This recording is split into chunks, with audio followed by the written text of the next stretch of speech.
The latest poll by the Sea Voter reveals that the Modi's popularity has taken a heavy beating since the COVID-19. Not just this survey, even the anecdotal evidence clearly states that the aura of invincibility woven around the Prime Minister Narendra Modi's ability to lead the country is seriously shaken by the failure to contain the second wave of the COVID-19. Well, this is one part of the story. But will this mean the end of Modi Raj in 2024?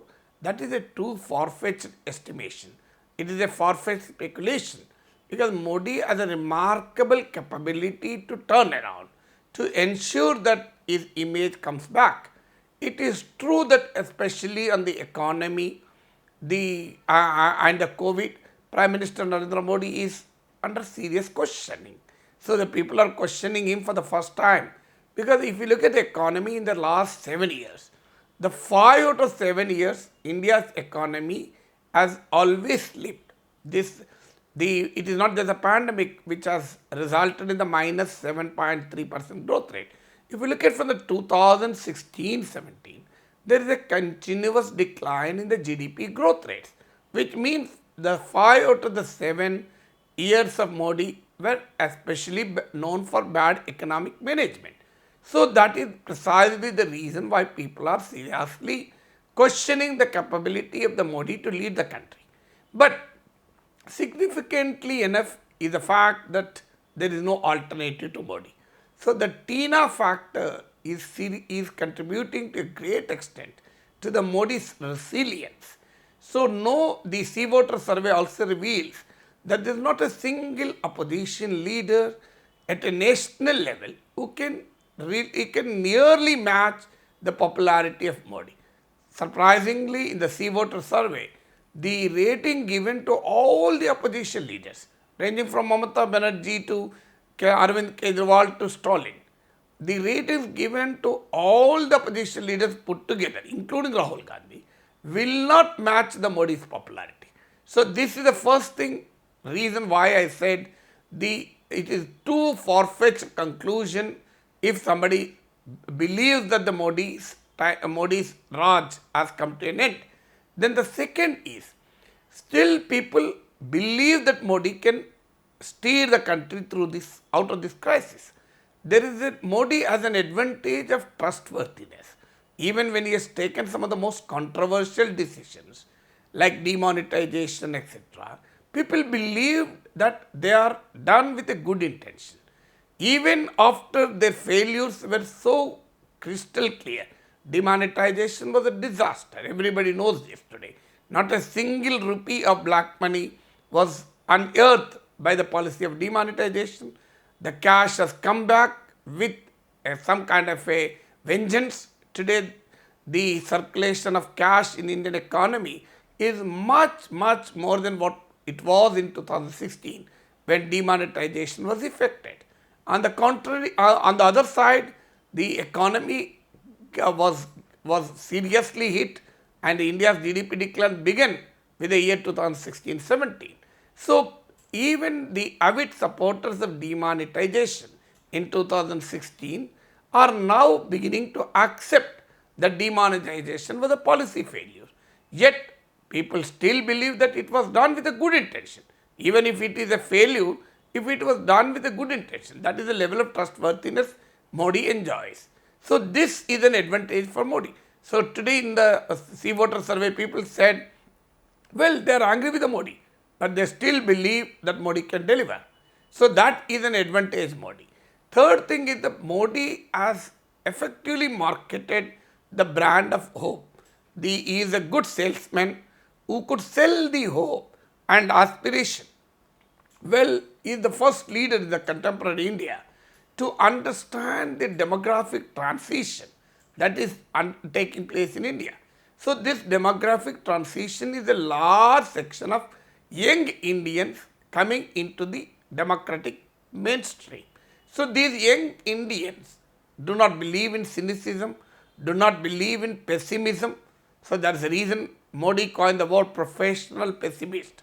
They believe in hope, they believe in aspiration, they want they believe that this country can grow, prosper.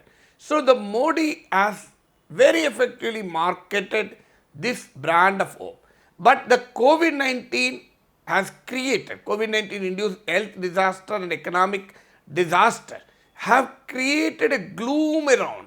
So there is a all-round pessimism today. How will this brand of hope marketed by Modi and the all-round pessimism prevailing in the country would interplay in future is anybody's guess. Then the third aspect is, well, Prime Minister Modi is very effective in polarizing people. So if you look at the comparison on the issues of polarized, on the issues that can polarize India, like Citizenship Amendment Act, Article 370 abrogation, Triple Talaq, Ram Mandir, on all these issues, Modi's rating is absolutely unassailable. But when it comes to the economy, when it comes to employment, when it comes to inflation, COVID-19 management, well, Modi's image is beaten. He got a beating. So, but Modi can easily ensure that the emotive issues that polarize people, would prevail over the real socio-economic issues. That's precisely what happened prior to 2019. The Lokniti Hindu survey before Pulwama and Balakot very clearly revealed similar sense of questioning, similar sense of criticism, similar sense of disapproval among the people on Modi's handling of economy. But since after the Pulwama and Balakot, that narrative completely changed. So the ability of the Bharatiya Janata Party and its Sangh Parivar to spin a narrative around emotional issues, polarizing issues, can help them to make people forget the crisis of COVID, forget the crisis of economy, and get swayed away by these emotional and polarizing issues. So therefore, today it is true that the Modi's image has taken a beating. There are more questions on Modi's ability to govern, but will issues of governance, will issues of administrative competence determine poll mandate is a big question. Well, these questions on the BJP's ability to handle economy, ability to handle COVID may cause the chief ministers of Bharatiya Janata Party DNA. But still, the advantage, it may cause the BJP in the states where the regional parties are ruling. And this is even evidently clear also. If you have seen election results in Bengal, Tamil Nadu, Kerala, well, in Assam, it is not pitted against a regional party. The weakness of Congress, the fragility of Congress always helped BJP to score. So therefore, even if BJP loses in assembly elections, due to the people's anger against the Modi regime on COVID and economy, well, they may or may not actually adversely impact Modi's chances in 2024 because of the factors like there is no alternative TINA factor, ability to polarize voters, ability to spin a nationwide poll narrative around emotive issues.